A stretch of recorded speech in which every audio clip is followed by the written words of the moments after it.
जी बिस्मिल्लाहिर्रहमानिर्रहीम। मैं हूं मोहम्मद उस्मान और आप देख रहे हैं हमारा YouTube channel RI English school, readers in English school. हम लोगों ने कॉजेटिव वर्ब्स और कौशल वर्ब्स जो हैं इनको डिस्कस करना था।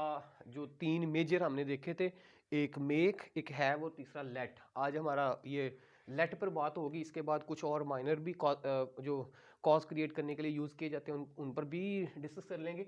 राइट नाउ लेट को करते हैं। लेट जो है जब ये किसी कॉज क्रिएट करने के लिए यूज़ किया जाता है, एक इसका हमने सिंपल यूज़ पढ़ा हुआ है, let's play, let's go, let's walk.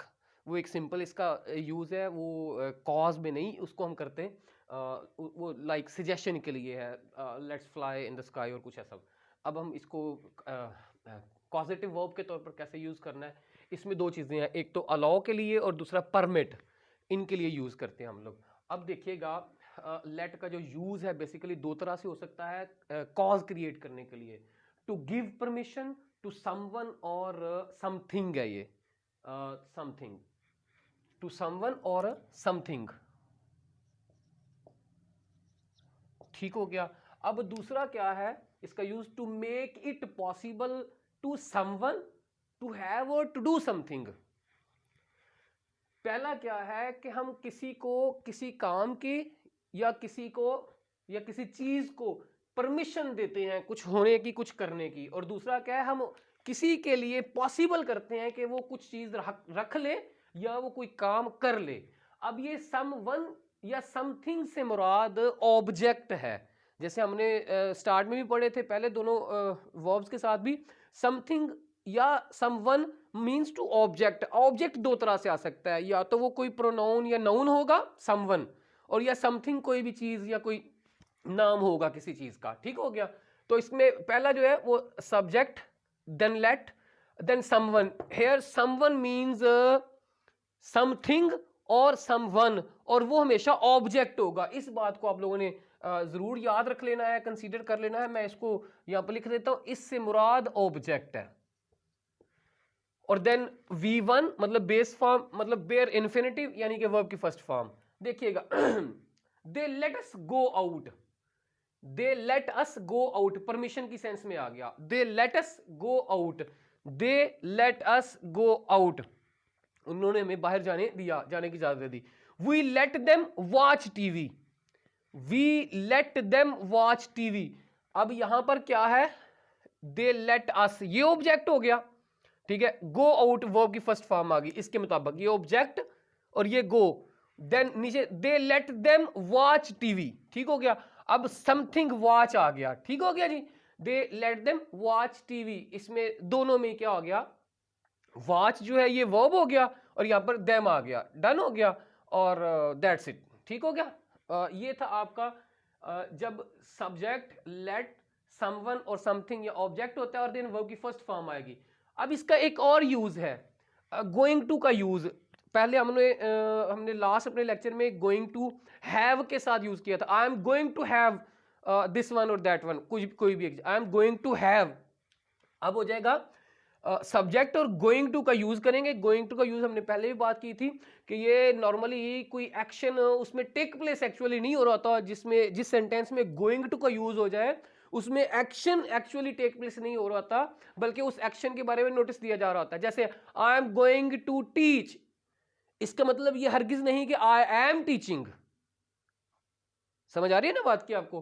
तो लेट आ जाएगा, देन समवन और फिर ऑब्जेक्ट आ जाएगा। She is going to let her hair grow, she is going to let her hair grow. She subject आ गया, उसके बाद गोइंग टू का यूज हो गया, देन लेट आ गया, गोइंग। अब ये जो टू है ये लेट के साथ नहीं है बल्कि गोइंग टू का यूज है। देन समवन और समथिंग आ गया। ठीक है, हर हेयर जो है ये अब समथिंग है, हर हेयर समथिंग है, और देन वर्ब की फर्स्ट फॉर्म ग्रो आ गई। लेकिन अगर यहां पर हम कोई करना चाह रहे हो, हर हेयर समथिंग कोई चीज थी, अब मैं इसको पर्सनैलिटी या समवन कर लेता हूं। She is going to let her go, let her go, let them go, तो वो देम क्यों आ जाएगा, वो पर्सन हो जाएगा, यानी कि समवन हो जाएगा। तो ये ऑब्जेक्ट दोनों की सूरत में आ गया। इसकी भी एग्जांपल होगी हमारे पास, नीचे भी वही है। We are going to let the car run, we are going to let the car run. अब द कार जो ऑब्जेक्ट हमने जिसको कंसीडर किया था यहां पर समवन या समथिंग वो ऑब्जेक्ट है, तो यहां पर द कार और उसके बाद वर्ब की फर्स्ट फॉर्म आ गई। ये इसका हो गया। नेक्स्ट देखिएगा, एक और सेंस में भी है, इंपेरेटिव सेंस। इंपेरेटिव सेंस में भी या इंपेरेटिव सेंटेंस के साथ भी हम लेट को यूज करते हैं। अब वो कैसे होता है, इंपेरेटिव क्या है पहले तो ये देख ले। इंपेरेटिव आप लोगों ने पढ़ा हुआ है, इंपेरेटिव सेंटेंसेस वो वाले सेंटेंसेस होते हैं जिनमें हम कोई भी ऑर्डर, हुक्म, जिसे हम हुक्म या फिक्रे या ऑर्डर की सेंस में बात करते हैं। लाइक अगर टीचर कह दे गेट आउट और गो आउट, लाइक गो, मैंने एक वर्ड यूज कर लिया गो। अब अगर तो मैंने इसके साथ फुल स्टॉप यूज नहीं किया तो ये वर्ब की फर्स्ट फॉर्म और जिसे हम बेस फॉर्म बोलते हैं, लेकिन अगर मैं यहां पर फुल स्टॉप यूज कर लेता हूं, इसका मतलब है ये पूरा एक सेंटेंस हो गया है इंपेरेटिव सेंटेंस, और इसका मतलब है जाओ। गो जस्ट लिखा हुआ होगा तो उसका मतलब है जाना, और अगर गो के साथ फुल स्टॉप कर दिया जाए तो गो, जाओ। इसका मतलब ये एक इंपेरेटिव सेंटेंस बन गया है पूरे का पूरा। होपफुली आपको ये बात समझ में आ गई होगी। तो अब देखिएगा, इंपेरेटिव पूरे का पूरा, देन लेट, देन समवन और समथिंग मतलब ऑब्जेक्ट, और उसके बाद वर्ब की फर्स्ट फॉर्म। गो आउट ये इतना हिस्सा इंपेरेटिव हो गया, गो आउट ये वाला हो गया imperative. And let them come in, let उसके बाद समवन मतलब ऑब्जेक्ट आ गया, और देन कम वर्ब की फर्स्ट फॉर्म, और देन इन हो गया उसके साथ। होपफुली आपको ये बात समझ में आ गई होगी। इसी को देखिएगा जब हम ओपन द विंडो, अब ये भी इंपेरेटिव सेंटेंस है। And let some fresh air come in, तो फ्रेश एयर अब समवन नहीं बल्कि समथिंग है, तो open the window imperative sense होगी इतने वाली यहां तक। ठीक है जी। नेक्स्ट देखिएगा, and let some fresh air come in, it's mean इसको भी हमने यूज कर लिया जब समवन से मुराद समथिंग भी है और दोनों क्या है ऑब्जेक्ट के लिए यूज हो रहे हैं। यहां तक ये हो गया हमारा लेट का यूज जब हम जस्ट लेट को इस्तेमाल कर रहे हैं। अब लेट की सेंस जो है, लेट को अगर हम ट्रांसलेट करें तो इसका मतलब अलाउ और परमिट करना भी होता है। परमिट, अलाउ करना, अलाउ असल में करना नहीं कहेंगे, अलाउ एंड परमिट। ठीक है जी। तो देखिएगा, अब अलाउ को जब हम एक्टिव वॉइस सेंस में यूज करते हैं तो her parents do not allow her to stay out at night. Allow को मैंने यहां पर लिखा, ये नॉर्मली जो अलाउ का जो यूज है ये नॉर्मली फैमिली साइंस के लिए, फैमिली में एक तरह का रिलेशन है जहां पर आप फॉर्मली आप यूज करते हैं, सिर्फ फैमिली के लिए नॉर्मली अलाउ यूज किया जाता है, इजाजत देना। लाइक यूं कह लीजिए कि कोई बड़ा घर में जो है वो छोटे को इजाजत देता है या नहीं देता, तो इसके लिए तो अलाउ यूज करेंगे।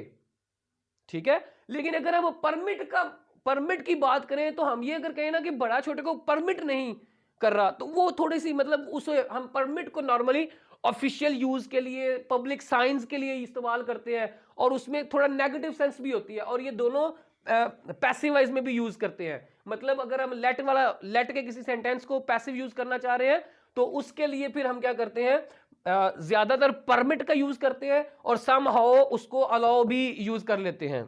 लाइक दोनों एग्जांपल्स आप देख लीजिए। हर पेरेंट्स, तो पेरेंट्स की बात आ गई, इसका मतलब है अलाउ कहना तो अच्छा है एक्सप्रेशन वाइज, लेकिन परमिट कहना जरा थोड़ा कम अच्छा है, इस तरह से कह लें। हर पर parents do not allow her to stay out. अब इसमें भी क्या हो गया, हर पेरेंट्स डूअर हो गया, ठीक हो गया। अब इसके साथ हेल्पिंग वर्ब यूज किया जाएगा, her parents do not allow, do not helping verb आ गया, देन अलाउ जो है वो कॉजेटिव वर्ब जो हमारा मतलब लेट से जो हमने डिराइव किया, अलाउ, देन हर ऑब्जेक्ट हो गया, और फिर stay, her parents do not allow her to stay out, ठीक होगा, वर्ब की फर्स्ट फॉर्म आ गई, देन एट नाइट जो भी उसके साथ मेंशन होना है। सेम लाइक नीचे देखिएगा, शी इज नॉट अलाउड। अब हमने इसको एक्टिव को पैसिव कर लिया। पैसिव कैसे किया जाएगा, शी इज नॉट अलाउड, क्योंकि ये हमारा ऑब्जेक्ट था तो शी आ गया। अब इसके साथ हेल्पिंग वर्ब इज यूज कर लेंगे, और देन नॉट आ गया। अलाउड हमारे कॉजेटिव वर्ब को जो हमने लेट से जो डिराइव किया, और उसके लिए जो हमने अलाउड कर लिया बाय हर पेरेंट्स, ये हर पेरेंट्स उसका जो डूअर था, जो सब्जेक्ट था, यहां पर आ गया। और बाकी जो फ्रेज है पूरे का पूरा to stay out at night, वो हमने उसको सिंपल वैसे का वैसे ही रहने दिया। होपफुली आपको लेट के साथ जो है वो उसका लेट से अलाउ और अलाउ से एक्टिव और पैसिव समझ में आ गया होगा। अब नेक्स्ट हमारे पास है परमिट। भी अलाउ भी होता है और परमिट। मैंने दोनों में डिफरेंस आपको क्रिएट करने की कोशिश की जो शायद समझ में आ गया होगा। अलाउ नॉर्मली उस सेंस में हम यूज करते हैं जब जहां पर कोई एक बंदा फैमिली में आमतौर पर उसके पास सो मोटो पावर्स होती हैं तो वो अलाउ करे या ना करे किसी हद तक। वैसे इसको भी ऑफिशियली यूज कर लिया करते हैं, ऐसा कोई इशू नहीं है, ठीक है। लेकिन ऑफिस में बात कर लेते हैं। ऑफिस में अगर कोई एक सीनियर है तो वो जूनियर को अलाउ नहीं करता, ठीक है। लेकिन परमिट की अगर बात करते हैं तो परमिट यूजुअली ज्यादातर पैसिव सेंस में यूज किया जाता है और ये शॉर्ट वर्ड्स के लिए यूज किया जाता है। लाइक पब्लिक साइंस जो है, पब्लिक साइंस के लिए जैसे और इसमें नॉट परमिटेड यूं कह लीजिए, pets are not permitted, passive sense हो गई to come in. Pets are not permitted, pets are not permitted. अब इसको कौन परमिट कर रहा है? ऑब्वियसली वो जो ऑफिशियल्स हैं, ये डिक्लेरेशन जहां से डिपार्टमेंट से आ रही है या घर से आ रही है, इवन कोई बंदा डील कर रहा है, तो pets are not permitted to come in. Hopefully आपको समझ में आ गई होगी। ये ऑब्जेक्ट हो गया, इसके साथ डूअर आ गया और not in a sense negation, that permit को हमने परमिटेड के तौर पर, और फिर उसके बाद वर्ब की फर्स्ट फॉर्म आ गई। अब इसमें क्या होगा? इन्फिनेटिव यूज होगी, टू साथ में आ जाएगा। जब हम पैसिव सेंस नॉर्मली करते हैं तो उसमें टू को साथ ऐड कर लेते हैं इन्फिनेटिव के। फिर वो बेयर इन्फिनेटिव नहीं यूज होता, जैसे यहां पर बेयर इन्फिनेटिव यूज हुआ लेट देम वॉच, ठीक है। अब देखिएगा स्मोकिंग इज नॉट, अब आमतौर पर साइन पे लिखा स्मोकिंग इज नॉट अलाउड, तो इन अ सेंस क्योंकि ये पब्लिक साइन है, जब ये पब्लिक साइन है या जब ये पब्लिक के लिए एक इंस्ट्रक्शन यूज हो रही है तो फिर हम नॉर्मली उसके लिए परमिट कहना ज्यादा जरूरत है, ज्यादा बेहतर है अलाउ कहने के। Smoking is not permitted in colleges. अब ऑफिशियली डिक्लेरेशन आ गया कॉलेज की तरफ से, ठीक हो गया। ये पब्लिक प्लेस पर भी इवन स्मोकिंग इज नॉट लिखा होता है अलाउड, वो भी किसी हद तक तो ठीक है। लेकिन अगर हम उसका एक्चुअल यूज करें, जैसे हमने पढ़ा कि permit basically official use often जो है ना ये यूज किया जाता है, तो smoking is not permitted in colleges. दोनों ही पैसिव सेंस आ गए। परमिट मैक्सिमम पैसिव सेंस में यूज होता है, अलाउ को हम एक्टिव और पैसिव दोनों में यूज कर लेते हैं, ये भी यूज कर सकते हैं एक्टिव सेंस में। लेकिन चूंकि परमिट जो है ये उस सेंस में लाइक पब्लिक की हम बात करते हैं, किसी भी पब्लिक बोर्ड कोई लगा हुआ है पब्लिक प्लेस पे के स्मोकिंग इज नॉट परमिटेड, तो अब ऑब्वियसली डिपार्टमेंट को कहने की जरूरत नहीं है बीच में कि वो फला डिपार्टमेंट की तरफ से या फला किसी इंस्टीट्यूशन की तरफ से ये नोटिस दिया जा रहा है, बल्कि वो एक जनरल सेंस होती है कि कोई अथॉरिटीज हैं और वो इसको परमिट नहीं कर रही, इसलिए परमिट को नॉर्मली पैसिव सेंस में यूज कर लेते हैं। होपफुली इतनी ही बात आपको समझ में आ गई होगी। अब एक लास्ट वो जो मैंने शुरू में बात की थी, लेट जो है ये सजेशन के लिए भी यूज करते हैं, लेकिन वो उसे हम पॉजिटिव वर्ब के लिए नहीं इस्तेमाल करते, बल्कि एक जनरल यूज है ये लेट का, जिसमें सजेशन होती है। मैंने एक second, let's fly in deep sky, let's fly in the deep sky, और let's run, let's sing, whatever. तो लेट के साथ बेसिकली क्या आता है, जब हमने प्रोनाउन पढ़े थे तो उसमें जो हमारा लास्ट वन जो ऑब्जेक्टिव केस होता है उसको यूज करते हैं। लेट ही नहीं कहेंगे, लेट हिम कहेंगे। लेट शी नहीं कहेंगे, लेट हर कहेंगे। लास्ट वन लेट दे नहीं, लेट देयर नहीं, लेट देम बोलेंगे। लेट देम प्ले, ठीक है जी। ये एक सिंपल इसका यूजेज है लेट का। बाकी हमने जो है वो पॉजिटिव वर्ब के लिए लेट को यूज कर लिया और यहां तक हमने इसको पढ़ लिया।